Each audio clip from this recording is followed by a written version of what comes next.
Jharkhand stand chamber of commerce के banner तले साहिबगंज के टाउन हॉल में आयोजित श्रद्धांजलि सभा में शामिल होकर लोगों ने दिशोम गुरु शिबू सोरेन के प्रति अपनी श्रद्धा सुमन अर्पित की। कार्यक्रम में बतौर मुख्य अतिथि झारखंड मुक्ति मोर्चा के केंद्रीय प्रवक्ता सह सचिव पंकज मिश्रा, लिट्टीपाड़ा विधानसभा के विधायक हेमलाल मुर्मू, बोरियो विधानसभा के विधायक धनंजय सोरेन, भाजपा किसान मोर्चा के राष्ट्रीय मंत्री बजरंगी प्रसाद, अमित कुमार सिंह, भाजपा जिला अध्यक्ष उज्जवल मंडल, अध्यक्ष बरकत खान, रामचंद्र मिश्रा आदि कई गणमान्य लोग उपस्थित रहे।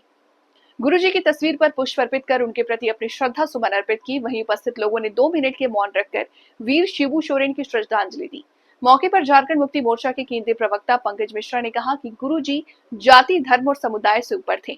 समाज के हर वर्ग में ये लोकप्रिय थे और उनके लिए आदर्श भी थे। उन्होंने कहा कि अलग झारखंड राज्य के लिए उन्होंने संघर्ष किया, एक लंबी लड़ाई लड़ी और त्याग किया, तब जाकर अलग झारखंड राज्य का सपना पूरा हुआ।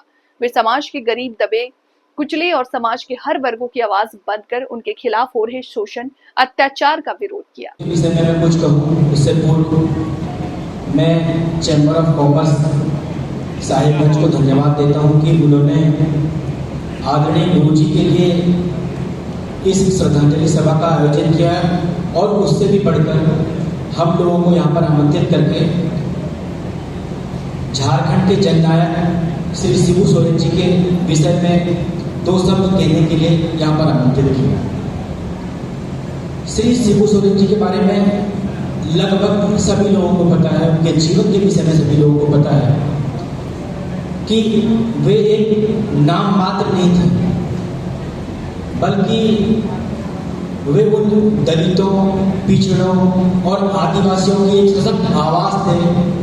और उसी सशक्त आवाज का ये नतीजा है कि उन्होंने संसद में उस आवाज को इतने जोर से उठाया कि झारखंड राज्य का सृजन करके दिखाया। और वो मात्र एक राजनीतिज्ञ नहीं थे, राजनीतिज्ञ होने के साथ साथ एक समाज सुधारक थे, एक पथ प्रदर्शक थे। और उनके बताए हुए जो मार्ग हैं, उन मार्गों पर अगर हम लोग आज भी चलने का प्रयास करें तो वो दिन दूर नहीं जब सभी सामाजिक कुरीतियाँ और जितने भी हमारे अंदर विकार हैं वो सभी विकार दूर होंगे। उनके लिए एक सच्ची श्रद्धांजलि वही होगी कि उनके बताए हुए जितने मूल्य हैं, उनके बताए हुए जितने रास्ते हैं, उनके बताए हुए जो सिद्धांत हैं, उन सिद्धांतों पर चलें, उनका अनुसरण करें, ताकि उनके जो उनकी कल्पना थी, जो उनके उसूल थे, उनकी कल्पनाओं पर हम लोग खरा उतरते हैं। एक बार पुनः सभी चैम्बर ऑफ कॉमर्स के द्वारा आयोजित दिशोम गुरु परम आदरणीय पूजनीय शिबू सोरेन जी के श्रद्धांजलि सभा में श्रद्धा सुमन अर्पित करते हैं और 2 शब्द केवल उनके बारे में बताना चाहेंगे। काफ़ी वक्ता जैसा कि हमारे पूर्व वक्ता आदरणीय श्री पंकज मिश्रा जी भावपूर्ण श्रद्धांजलि के साथ साथ अपनी इनकी नैतिक बातों को बताए। आपने देखा होगा कि आज़ादी के बाद से लगातार गुरुजी के द्वारा झारखंड के महाजन प्रथा हो या झारखंड राज्य अलग करने की बात हो, हमेशा गुरुजी इसके लिए संघर्ष करते रहे हैं और उसका देन है, इनके संघर्ष का नतीजा है। अगर उसको गिनाया जाए तो बहुत लंबी बात होगी, लेकिन इससे गुरुजी का संघर्ष का आज हमारे श्रद्धेय अटल जी नहीं रहे, उनके द्वारा आज राज्य की स्थापना हुआ। इनकी गुरु शिबू सोरेन की श्रद्धांजलि सभा में उपस्थित हमारे मंच पर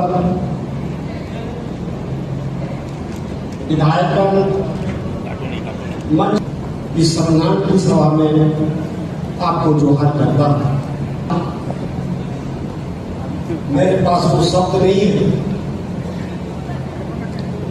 कि मैं आज इन नव आंखों से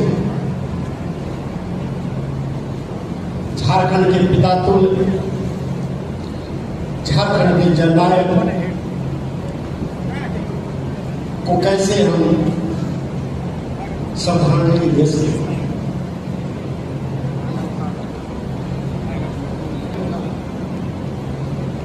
एक पंक्ति बोलता हूं, यह राज सदा ही धन है, यह राज सदा ही धन है, वो माता सदा निहार, जिस भगवान।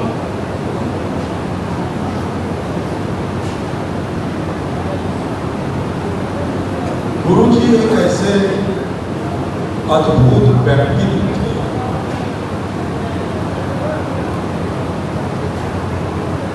और लोगों के लिए ये एक प्रेरणा पुंज है।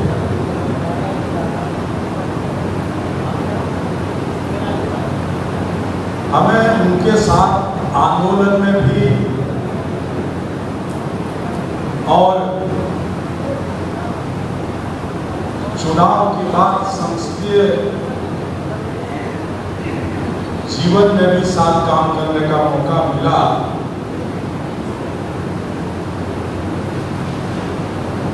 हमने गुरुजी को देखा कि उसमें निश्चित रूप से दैविक शक्ति था। वो तो साधारण व्यक्ति नहीं था गुरुजी। उनके ललाट को अगर पढ़ते उस समय तो लगता था कि उसके अंदर बहुत बड़ा कोई गुण बना हुआ है।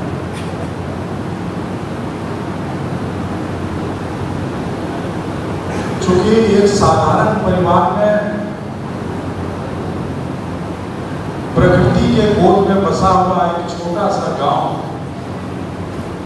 नेमरा में सत्ता प्राप्त करना नहीं बल्कि जनता के अधिकार और सम्मान के लिए काम करना।